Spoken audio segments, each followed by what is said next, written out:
samfélaginu okkar hefur verið breytt með því að flytja hér inn fjölda útlendinga sem hafa sest að á Íslandi. Við þurftum vinnuafl og því fylgdu mörg börn.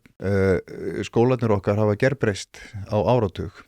Hlutfall barna af erlendum uppruna til dæmis í Breiðholtinu og þar sem yfirráðasvæði Suðurmiðstöðvar hefur farið á einum áratug úr 26% í 47%. Við erum með skóla sem eru með 85% barna af erlendum uppruna. 70%, 60%. Við erum með líklega 5-6 skóla sem eru með 60% barna af erlendum uppruna og svo koma 10 í viðbót þar sem að börnin af erlendum uppruna eru yfir, 30% og yfir. Og halda það að þetta gangi án þess að við grípum til róttækra aðgerða, það bara einhver svona fáránleg bjartsýni, Við verðum að taka í taumana núna og við finnum það og á kennurum, við héldum frábæran fund með kennurum daginn og skólamálin, þar sem að við vorum að tala bara álagið inn í skólastofunni.